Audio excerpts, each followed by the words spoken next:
Hello friends, मेरा नाम है शशांक सिंह और आप देख रहे हैं मेरा यूट्यूब चैनल। तो आज का जो टॉपिक है जिससे हम स्टार्ट करेंगे, तो हमारा पहला टॉपिक है आज का law of demand. Law of demand आप लोगों ने अच्छे से पढ़ा ही होगा। बेसिक जो चीज़ें हैं वो आप लोगों को पता होंगी इसमें। तो उसी से शुरुआत करेंगे हम लोग। अगर मैं बात करूं माइक्रो इकोनॉमिक्स की, तो माइक्रो इकोनॉमिक्स में क्या होता है ना कि जो डिमांड है हमारी, वहीं से हमारी इकोनॉमिक्स की शुरुआत होती है। अगर मार्केट में डिमांड ही नहीं होगी तो इकोनॉमी रन ही नहीं कर सकती है। जैसे कि एग्जाम्पल के तौर पे कोविड का टाइम पीरियड आप लोग याद करो। कोविड का एक ऐसा टाइम पीरियड था जिसमें डिमांड होनी बंद हो गई थी। भाई इंसान घर में था, ठीक है। जब इंसान घर में था तो घर से बाहर निकलना बंद कर दिया, तो घर से बाहर नहीं निकल रहा है तो पेट्रोल की डिमांड बंद हो गई थी, ठीक है। वो कपड़ा खरीदना छोड़ दिया था उसने। काफी सारी डिमांड थी जो रोजमर्रा की जिंदगी में वो भी खत्म हो गई थी। बेसिकली इंसान खाने पे बस आ गया था एसेंशियल सर्विस में। तो डिमांड गिरी तो इकोनॉमी ठप हो गई।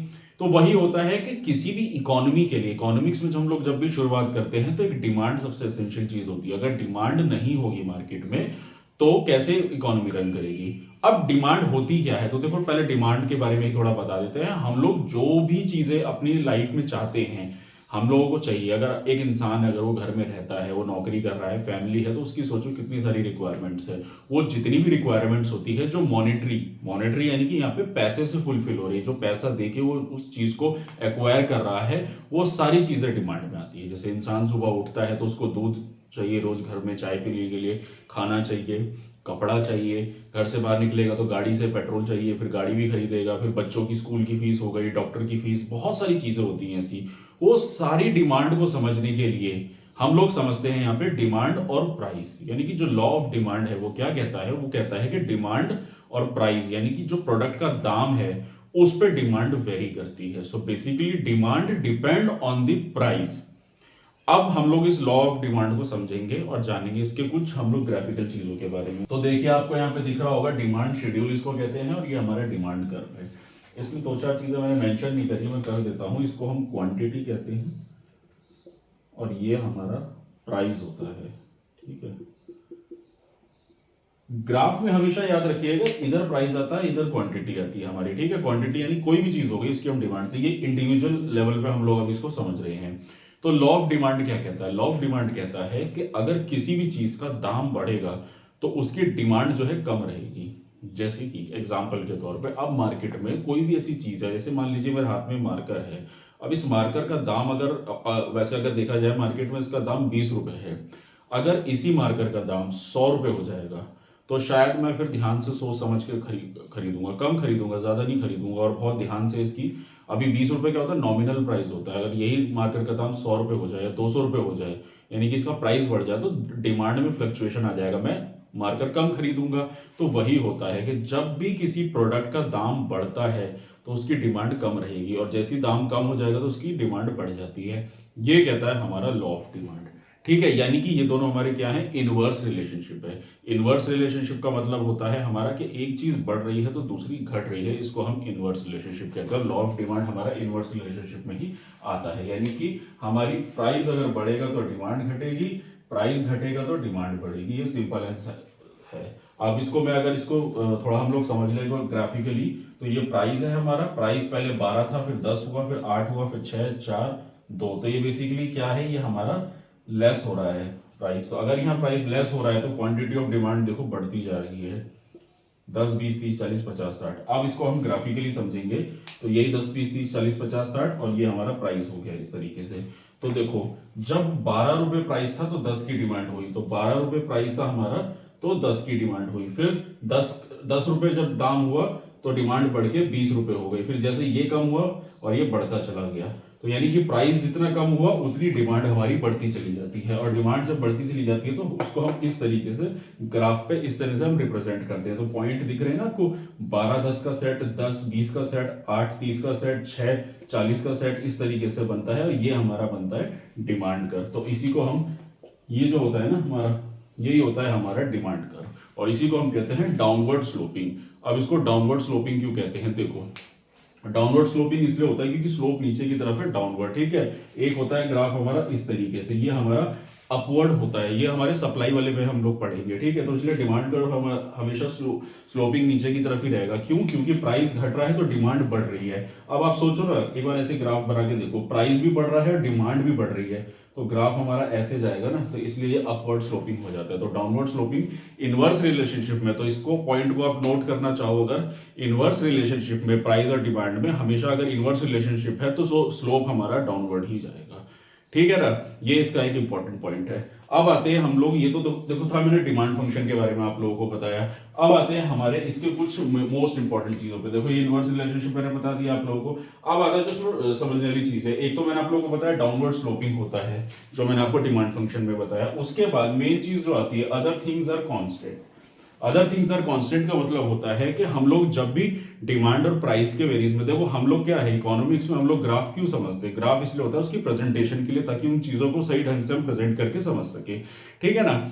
लेकिन जब हम यहाँ पे डिमांड फंक्शन पढ़ रहे हैं, अभी डिमांड यानी कि हम जो लॉ ऑफ डिमांड पढ़ रहे हैं, तो यहाँ पे हम लोग सिर्फ डिमांड और प्राइस के कंटेक्स्ट में पढ़ रहे हैं। अब एक बार ठंडे दिमाग से सोच के देखो, अगर कोई पैसे वाला आदमी, अभी जैसे मैंने मार्कर का एग्जांपल लिया कि मार्कर 100 रुपए का हो गया, लेकिन अगर कोई पैसे वाला है, खूब उसके पास पैसा है, तो फिर वो 20 रुपए का क्या, वो 100 रुपए का भी खरीद सकता है। तो उस केस में क्या लॉ ऑफ डिमांड वेरिएबल होगा? नहीं होगा। तो इसीलिए माइक्रो इकोनॉमिक्स में हम लोग जब भी पढ़ते हैं इंडिविजुअल, तो हम क्यों कह रहे हैं कि हम इंडिविजुअल कंटेक्स्ट में पढ़ते हैं? देखो एक इंडिविजुअल वो हो गया जो मिडिल क्लास है, जो 20 रुपए से 100 रुपए दाम होने पे उसके लिए बहुत भारी पड़ रहा है, और एक कस्टमर वो है जिसके पास पैसे की कमी नहीं है। तो इसीलिए माइक्रो इकोनॉमिक्स में हम लोग इंडिविजुअल स्टडी करते हैं, गरीब की, एकदम गरीब की, मिडिल क्लास की, अमीर लोगों की, रिच लोगों की, एलीट क्लास, इसलिए इंडिविजुअल लेवल पे हम लोग माइक्रो इकोनॉमिक्स में स्टडी करते हैं। तो इसलिए जैसे अभी हमने प्राइस डिमांड लिया, तो अब हम ये किसकी केस स्टडी पढ़ेंगे? तो ये इससे क्या पता चल रहा है कि प्राइस बढ़ रहे हैं तो डिमांड घट रही है, तो साफ दिख रहा है कि ये मिडिल क्लास या गरीब इंसान के हम लोग स्टडी कर रहे हैं, ठीक है ना। क्योंकि अमीर आदमी के केस में तो ये वेरी नहीं करेगा।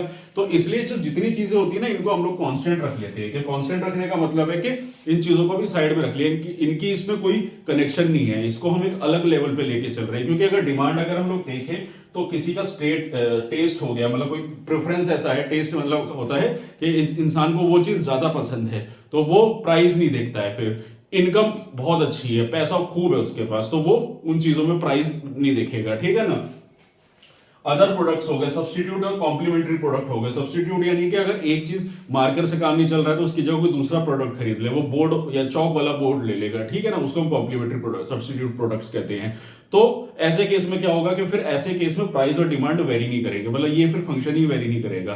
तो इसलिए हमेशा ये चीज याद रखना कि डिमांड, मतलब सॉरी, जो हम लोग इकोनॉमिक्स में जब हम लोग पढ़ते हैं तो अजम्पशंस लगानी बहुत जरूरी है, कि कुछ चीजों को अज्यूम कर लेते हैं, तो अजम्पशंस में उनको हम लिख लेते हैं कि ये सारी चीजें कांस्टेंट रहेंगी, कस्टमर रेशनल रहेगा, ठीक है ना। तो ये मैंने आप लोगों को बताया किसके बारे में, लॉ ऑफ डिमांड के बारे में। तो ये जो मैंने लॉ ऑफ डिमांड के बारे में बताया कि किस तरीके से प्राइस के ऊपर डिमांड डिपेंड करती है। अब यहाँ पे हम बात करेंगे, ये तो थी किताबी बातें, यानी कि जो थियोरेटिकल चीजें थी। अब मेन कॉन्टेक्स्ट पे अगर मैं आऊं कि प्राइस और डिमांड, तो यानी कि माइक्रो इकोनॉमिक्स में हम लोग क्या सीखा हम लोगों ने लॉ ऑफ डिमांड से? ये पता चलता है कि लॉ ऑफ डिमांड में कि जो हमारी डिमांड है वो प्राइस पे वेरी करती है। तो यानी कि अगर कोई भी कंपनी है, चाहे वो प्राइवेट कंपनी हो या पब्लिक कंपनी हो, कोई भी सरकारी कंपनी हो, कोई भी इंडस्ट्री है जो एक सेटअप कर रही है, जो गुड्स बना रही है किसी भी तरीके का, उसकी जो प्राइसिंग है वो लॉ ऑफ डिमांड पे किस तरीके से वेरी करेगी। यानी कि अगर कोई दाम, अगर आप कोई भी चीज बना रहे हैं तो उसका दाम किस चीज पे आप रखेंगे। अब प्रोड्यूसर के कंटेक्स्ट में ये चीज का ध्यान रखना बहुत जरूरी है कि प्राइस को हम लोग जो है कॉस्ट से कम नहीं रख सकते हैं। क्यों?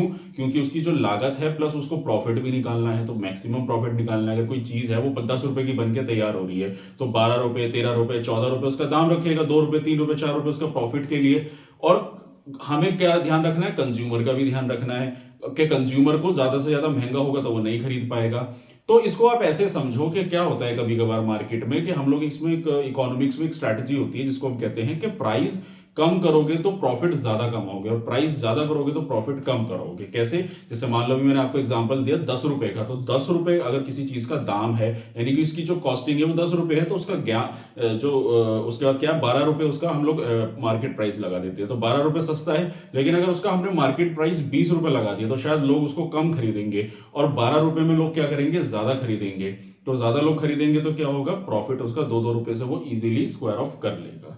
तो यही तरीका होता है मार्केटिंग स्ट्रेटेजीज जो अपनाई जाती हैं लॉ ऑफ डिमांड की यूज करके माइक्रो इकोनॉमिक्स में किसी भी कंपनीज के आधार पे। तो ये था लॉ ऑफ डिमांड जिसमें मैंने आप लोगों को इस चीज के बारे में बताया। तो ये एक बहुत इंपॉर्टेंट कीवर्ड है। तो मतलब आपको आने वाली हर एक वीडियो में मैं इस तरीके के सारी चीजें इंफॉर्मेशन ऐसे देता रहूंगा कि लॉ ऑफ डिमांड का क्या इस्तेमाल होता है, किस तरीके से एक प्रोड्यूसर और एक कंज्यूमर, देखिए प्रोड्यूशन यानी कि जो प्रोड्यूस कर रहा है उसके लिए क्या है, उसके लिए प्रॉफिट मैक्सिमाइजेशन है, ये मैक्सिमाइजेशन वर्ड जरूर याद रखना। और कंज्यूमर के लिए क्या है, उसके लिए क्या होता है, प्राइस मिनिमाइज करना है, उसको प्रोड्यूसर को प्रॉफिट बढ़ाना है और कंज्यूमर को प्राइस कम करना है। तो यही इसी के बीच की इकोनॉमिक्स को हम लोग मैथमेटिकल वे में भी हम लोग जानेंगे जब मैं मैथमेटिकल टूल्स को बताऊंगा। तो लॉ ऑफ डिमांड में हम लोगों ने क्या समझा, बस एक सिंपल अभी इतना जानो आप लोग कि प्राइस होता है, डिमांड होता है और उनका इनवर्स रिलेशनशिप होता है। प्राइस बढ़ेगा तो डिमांड घटेगी, डिमांड बढ़ेगा तो प्राइस कम हो जाएगा, सॉरी प्राइस बढ़ेगा तो डिमांड घटेगी और प्राइस कम होगा तो डिमांड बढ़ेगी, यानी कि demand is dependent on price. ठीक है ना। तो अगर इसके फंक्शन की बात करूं तो इस तरीके से बनेगा हमारा कि d equals to function price, इस तरीके से हमारा इसका फंक्शन बनता है। तो ये जो फंक्शन वाली चीज है ना मैथमेटिकल, इसके लिए मैं अलग से एक वीडियो बनाऊंगा अभी, उस मैथमेटिकल में मैं सारा रिप्रेजेंट करूंगा कि मैथमेटिकली हम लोगों को कैसे समझते हैं, लीनियर हो गया, रूट फंक्शन हो गया, फिर डिफरेंशिएशन, इंटीग्रेशन। तो मैथमेटिकल वे में उसको एक अलग से उसकी मैं एक वीडियो बनाऊंगा, ठीक है ना। उसमें आप मतलब मत कंफ्यूज होइएगा। तो अभी लॉ ऑफ डिमांड में आप लोग ये समझिएगा। तो इसमें मैंने आपको प्राइस और डिमांड के बीच का इनवर्स रिलेशनशिप बताया कि प्राइस बढ़ा तो डिमांड घटी, साथ ही साथ उसके बाद मैंने क्या बताया कि इनवर्स रिलेशनशिप है, डाउनवर्ड स्लोपिंग होता है, जो इसका एक इंपॉर्टेंट पॉइंट है। दूसरा कि अदर थिंग्स आर कांस्टेंट, तो ये सारी चीजें इसमें कांस्टेंट होती है। तो ये था मेरा टॉपिक जिसमें मैंने आप लोगों को लॉ ऑफ डिमांड के बारे में बताया। आई होप आपको चीजें अच्छे से समझ में आ गई होंगी। अब अगली वीडियो से मैं इसके बारे में और डिटेल में डिमांड से रिलेटेड, यानी कि डिमांड से रिलेटेड जितनी भी चीजें हैं, अभी हम लोग लॉ ऑफ डिमांड पढ़ रहे हैं तो डिमांड कर्व हो गया, ये सारी चीजें डिमांड से रिलेटेड जितनी भी हैं उसको हम आने वाली वीडियोस में कवर अप करेंगे। तो आई होप आपको चीज़ अच्छे से समझ में आ गई होगी। तो यही था मेरा आज का टॉपिक। तो अगर आप लोगों को मेरा काम पसंद आ रहा है, अगर आप लोगों को मेरी वीडियो अच्छी लग रही है तो मेरे चैनल को सब्सक्राइब कीजिए, मेरी वीडियो को लाइक कीजिए और साथ ही साथ आप लोगों को कोई भी अगर ऐसी इन्फॉर्मेशन या कोई भी ऐसी चीज़ें जो समझ में नहीं आई तो उसको कॉमेंट सेक्शन में ज़रूर लिखिएगा। और मिलते हैं अगली वीडियो में। आज के लिए इतना ही। Thank you very much.